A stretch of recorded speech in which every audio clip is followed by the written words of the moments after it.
Assalamualaikum warahmatullahi wabarakatuh. Hai Sobat Mbak Tiwul, apa kabar semuanya? Semoga dalam keadaan sehat dan baik-baik saja serta dilancarkan segala urusannya hari ini ya. Terima kasih sudah mampir di video ini, tolong dibantu like dan subscribe-nya. Seorang pemuda tampak tertidur di sebuah area sebuah makam, tepatnya makam Mbah Pakujati yang ada di Desa Banaran, Kecamatan Winongan, Kabupaten Pasuruan. Sudah 3 hari ini pemuda tersebut bermalam di lokasi makam tersebut. Dan pada pagi hari itu, Jumat tanggal 13 Juni 2025, tampak beberapa anggota kepolisian Satreskrim Polres Pasuruan bergerak mendekati pemuda tersebut. Para petugas kemudian membangunkannya dan dengan cepat mereka membawanya masuk ke dalam mobil yang kemudian bergerak menuju ke Mapolres Pasuruan Kota untuk memintai pertanggungjawaban pemuda tersebut. Rupanya makam Mbah Pakujati itu dijadikan sebagai lokasi persembunyian si pemuda setelah melakukan sebuah tindakan kejahatan kepada seseorang. Siapakah pemuda tersebut dan kejahatan apa yang telah dilakukannya? Kita simak sebuah kisah kasus dari Pasuruan, Jawa Timur ini sampai akhir ya sobat.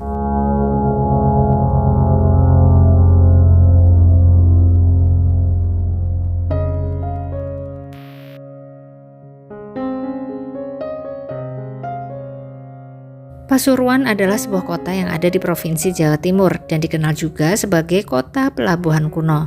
Pada masa lalu daerah ini merupakan pelabuhan yang ramai dan dikenal sebagai Tanjung Tembikar karena letak geografisnya yang strategis. Salah satu kecamatan yang ada di Pasuruan adalah Kecamatan Purworejo. Kita kenalan dengan salah satu warga di kecamatan tersebut ya sobat. Namanya Sulihati, seorang ibu tunggal berusia 38 tahun. Sulihati adalah warga dari RT 01 RW 06 Kelurahan Purutrejo, Purworejo, Pasuruan. Di sini kita panggil dengan nama Sul ya sobat. Beberapa tahun lalu, Sul pernah menikah dengan seorang pria asal Malang, Jawa Timur, dan mereka dikaruniai 2 orang anak. Namun pernikahan tersebut tidak berjalan dengan lancar, hingga akhirnya pada tahun 2022, Sul dan sang suami pun berpisah sobat, pisah ranjang tepatnya. Namun untuk perpisahan secara resminya belum mereka lakukan sampai saat ini. Sul merupakan anak keempat dari 7 bersaudara, tengah ya berarti, dikenal sebagai pribadi yang ramah dan santun, serta pekerja keras. Sekarang ini Sul tinggal bersama ibunya dan juga adik perempuannya.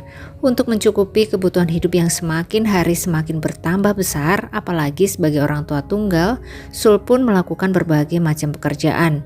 Dahulu Sul pernah berjualan es tebu, namun kemudian dia tinggalkan karena Sul mengalami sebuah kecelakaan kerja saat sedang menggiling batangan tebunya, di mana tangannya sempat masuk ke dalam mesin sampai jari tengah tangan kanannya pun putus sobat.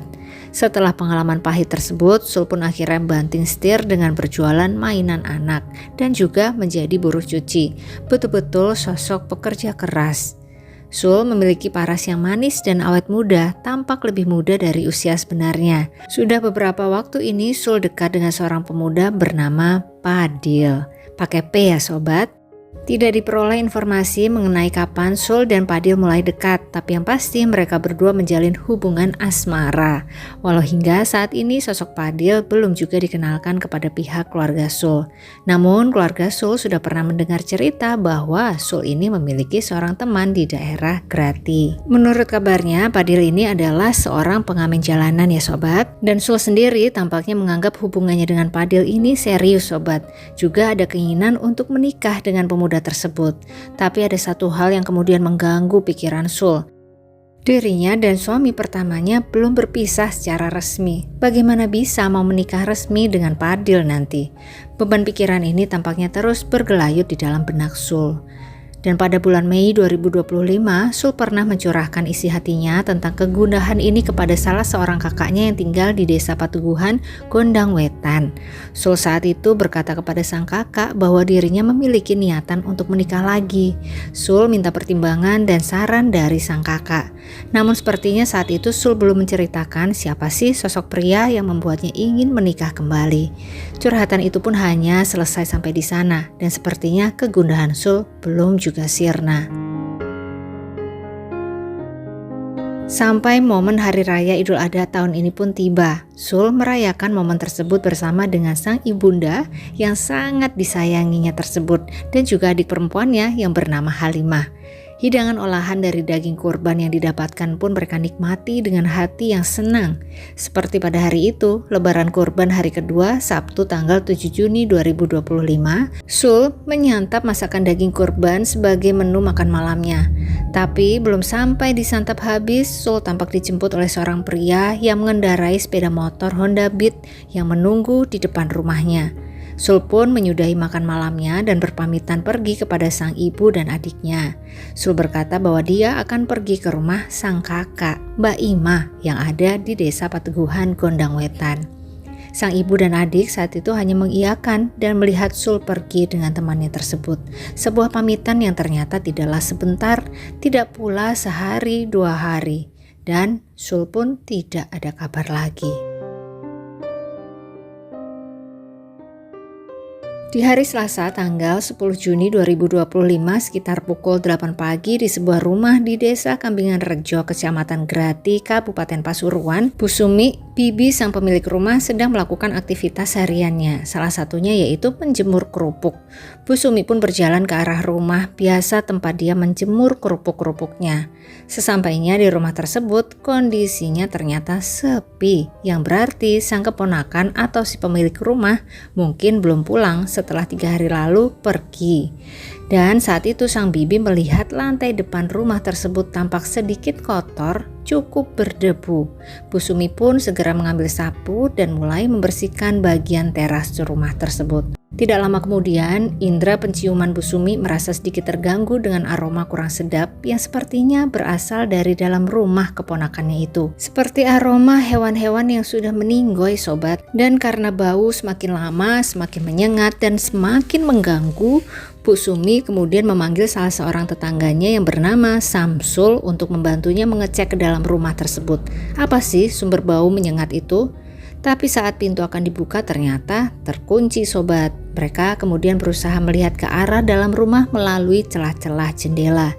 Dan betapa terkejutnya Bu Sumi kemudian karena di balik kaca tempatnya mengintip, beliau melihat sesosok tubuh wanita tanpa busana, tidak bergerak sama sekali, sepertinya sudah tiada. Bu Sumi pun terkejut, segera berlari, dia meminta tolong kepada warga sekitar. Lokasi sekitar rumah tersebut pun segera dipenuhi oleh warga yang penasaran apa sih yang terjadi di dalam rumah tersebut. Tim kepolisian yang telah menerima laporan dari warga juga segera bergerak ke rumah itu dan kemudian masuk ke dalam rumah tersebut untuk memeriksa kondisi sesosok tubuh yang tadi Bu Sumi lihat dari luar. Sampai saat itu sang pemilik rumah sama sekali tidak tampak batang hidungnya dan tidak bisa dihubungi. Namun tanpa menunggu lebih lama lagi, tim kepolisian yang telah berada di dalam rumah segera mencari keberadaan tubuh tersebut. Dan dengan mudah mereka pun menemukannya. Tampak terbaring tubuh seorang wanita tanpa sehelai benang pun di tubuhnya. Dengan kondisi yang terdapat lebam di beberapa bagian tubuh, kemungkinan karena telah tiada beberapa hari lalu. Terdapat juga pakaian dalam yang digunakan untuk menutupi bagian wajahnya.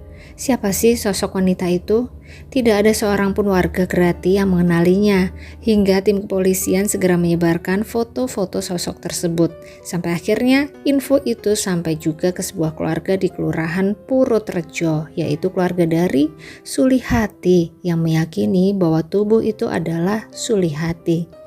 Mereka mengenali bagian jari tengah yang sudah tidak utuh akibat kejadian beberapa waktu silam. Selain itu, dari foto gelang tangan serta kaos, mereka yakin betul bahwa itu adalah sosok Sulihati yang memang sudah tidak pulang sejak pergi di tanggal 7 Juni kemarin. Tangis pun pecah sobat. Mereka tidak percaya jika Sulihati harus pergi dalam kondisi yang tidak wajar.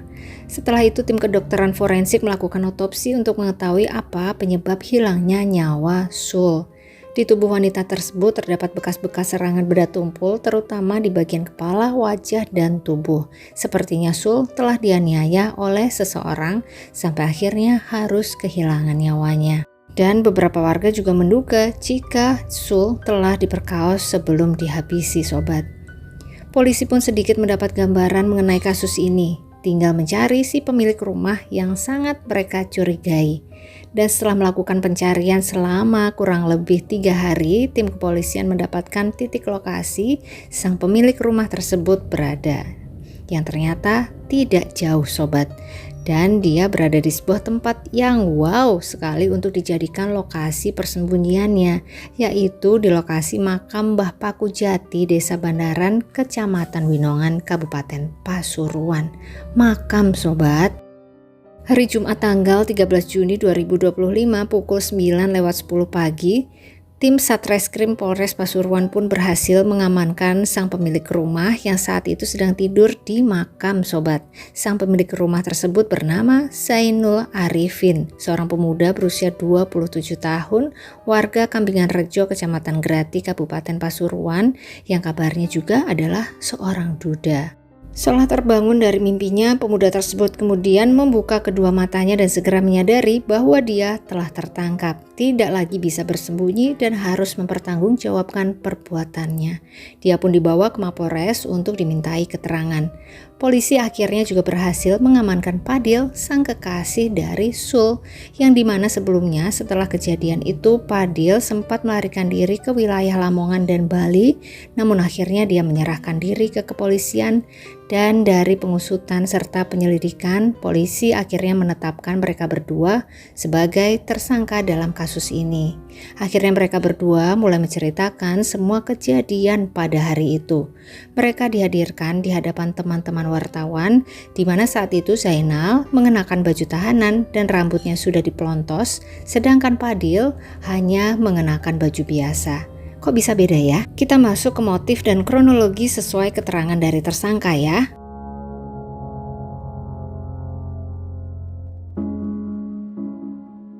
Zainal mengaku sudah mengenal Padil sejak 4 tahun yang lalu. Hubungan mereka hanya sebatas teman mengamen saja. Pada hari itu, Sabtu tanggal 7 Juni 2025, sekitar pukul 10:30 malam, Sul dijemput sang kekasih dengan mengendarai Yamaha Mio. Jadi yang bilang Honda Beat itu salah ya sobat. Mereka lantas pergi menuju ke sebuah lapangan dan pemandian di Desa Kambingan Rejo, Kecamatan Grati. Sesampainya di sana, mereka berdua menikmati miras Bali. Setelah itu mereka berdua lalu berhubungan sobat. Setelah selesai menyalurkan hasratnya, mereka berniat untuk pulang. Tapi pada saat itu ternyata kunci kontak motor Padil hilang. Setelah sempat mencari tapi tidak ketemu juga, akhirnya Padil memiliki ide untuk meminta tolong kepada temannya yang bernama Zainul Arifin yang kebetulan rumahnya tidak jauh dari lokasi tempat Padil dan Sul saat itu. Setelah beberapa waktu ditunggu, akhirnya pada pukul 2:30 dini hari, Zainul datang dengan menggunakan sepeda goes. Setelah itu Zainul yang dari rumah sudah membawa gunting kuku yang digunakan untuk ganti kunci kontak motor yang hilang. Tidak beberapa lama kemudian akhirnya motor pun berhasil dinyalakan. Dan ketika miras Bali itu habis, di saat yang bersamaan ban motor Padil bocor sehingga Padil tidak bisa mengantarkan Sul pulang. Dan dengan niat membantu temannya, kemudian Zainul pun menawarkan kepada mereka agar menginap di rumahnya saja yang kebetulan dekat dengan lokasi tersebut. Padil dan Sul bersedia. Lalu akhirnya Zainul pulang terlebih dahulu menggunakan sepeda goes, sementara Padil membonceng Sul dengan kondisi ban yang bocor. Agak maksa sih ya ini sobat. Tas lempang milik Sul yang berisi HP, dompet, dan lain-lain dibawa oleh Padil. Lalu mereka berjalan secara pelan-pelan dan hati-hati. Akhirnya mereka berdua pun sampai juga di rumah Zainul. Sesampainya di rumah Zainul, Sul langsung dipersilahkan masuk ke kamar untuk beristirahat. Zainul tiduran tengkurap di ruang tengah, sedangkan Padil langsung pamit pulang ke rumah sembari masih menenteng tas lempang sang kekasih. Belum lama Zainul memejamkan matanya, sekitar pukul 4 subuh dirinya kembali terbangun. Dan Zainul pun masuk ke kamar yang ditempati oleh Sul, tidak dikunci sobat. Saat itu juga muncullah hasrat dari Zainul dan akhirnya timbul niat jahat untuk menyalurkan hasratnya kepada Sul. Didekatinya wanita tersebut, lalu dengan cepat dia perkaos sobat. Saat itu Sul belum sepenuhnya sadar karena efek miras Bali dan juga masih sangat lelah. Sampai kurang lebih 3 menit kemudian, Sul baru sadar dan dia terkejut bukan main saat melihat Zainul berada di kamarnya dan sedang memperkaos dirinya. Maka Sul pun mulai melawan Zainul. Dia berontak, berusaha menjerit. Melihat hal itu Zainul pun panik, maka diserangkannya bantal yang ada di sebelah Sul menggunakan kedua tangan ke wajah wanita tersebut. Lalu tangan kanannya dia pakai untuk menjerat leher wanita tersebut selama kurang lebih 10 menit sobat. Sampai akhirnya Sul pun terdiam dan menghembuskan nafas terakhirnya. Setelah itu Zainul keluar kamar dan sempat tertidur di ruang tengah. Lalu pada pukul 8 paginya atau berarti hari Minggu, Zainul kembali masuk ke kamar untuk mengecek kondisi Sul. Pada saat itu tubuh Sul sudah kaku dan tidak bernyawa lagi. Zainul baru sadar dia baru saja menghabisi nyawa seorang wanita. Dia pun mulai panik. Dan sesaat setelah itu, Fadil menghubungi Zainul melalui HP-nya, menanyakan tentang Sul, apakah Sul sudah diantar pulang. Dan Zainul menjawab, sudah mengantarkan Sul pulang ke rumahnya. Zainul masih panik sobat dan ketakutan. Akhirnya dia pun memutuskan untuk pergi menggunakan motor Yamaha Jupiter yang dipinjam dari sang paman. Sebuah sepeda motor yang kondisinya cukup usang sampai tidak mungkin dipakai untuk pergi jauh dalam rangka rencana pelariannya. Zainul memutar otaknya lagi sampai akhirnya dia teringat akan kakeknya. Zainul kemudian pergi ke rumah sang kakek dan meminjam sepeda motor milik sang kakek yaitu Honda Beat hitam, serta meminta uang sebesar 1 juta rupiah untuk uang saku. Besar kemungkinan sih saat itu Zainul tidak berkata jujur kepada sang kakek apa yang akan dia lakukan dengan motor dan uang 1 juta tersebut. Setelah itu Zainul segera pergi menjauh dari Grati, keliling beberapa kota di Jawa Timur, menginap di sebuah penginapan sampai akhirnya uang 1 juta rupiah miliknya pun habis. Bensin Honda Beat-nya juga habis. Hanya handphonenya yang masih ada di genggamannya, yang kemudian juga dia tukarkan dengan bensin untuk Honda Beat-nya. Setelah bingung mau kemana lagi karena kondisi tongpes atau kantong kempes, akhirnya Zainul memilih untuk menginap di sebuah penginapan gratis, yaitu di sebuah makam, tepatnya di makam Mbah Paku Jati, Desa Banaran, Kecamatan Winongan, Pasuruan. Sampai akhirnya dirinya pun ditangkap oleh para petugas kepolisian pada hari Jumat 13 Juni 2025 pukul 9:10 pagi. Dari pengakuannya ini berarti motif Zainul menghabisi nyawa Sul adalah karena panik saat Sul sadar ketika diperkaos oleh Zainul. Atas tindakannya ini Zainul pun dijerat dengan pasal 338 KUHP tentang pembunuhan, pasal 354 tentang penganiayaan berat, dan pasal 285 tentang pemerkosaan. Ancaman hukumannya adalah 15 tahun penjara sobat. Lalu bagaimana dengan nasib Fadil, sang teman dekat dari Sul? Ternyata pemuda tersebut juga dikenai pasal sobat dengan pertimbangan karena Fadil terbukti membawa tas milik Sul yang kemudian dia sembunyikan di bawah pohon pisang di tepi jalan raya perbatasan desa Karangkliwon, dan juga Fadil tidak langsung membuat laporan apapun ke kepolisian setelah mengetahui Sul menjadi korban pembunuhan. Ya karena mungkin pemuda tersebut takut ya jika dituduh sebagai pelaku. Dan walaupun pada akhirnya Fadil menyerahkan diri, tim kepolisian tetap memberinya hukuman berupa wajib lapor selama 9 bulan. Tidak ditahan ya sobat. Yang kita sangkakan adalah pasal 338 KUHP, kemudian 354 ayat 2 KUHP dan 285 KUHP. Kemudian yang kedua adalah tersangka B, ini adalah laki-laki umur 30 tahun, masih teman korban yang ada kejauhannya adalah masih tetangga dari tersangka satu yang juga teman dekat dari korban. Kita kenakan pasal 221 ayat 1 ke 2E KUHP. Kita doakan bersama ya sobat, semoga keluarga yang ditinggalkan Sul diberi ketabahan dan kekuatan luar biasa, terutama kedua anak korban ya. Demikian sobat, kisah kasus kita dari Pasuruan Jawa Timur ini, semoga selalu ada pelajaran berharga yang bisa kita petik bersama.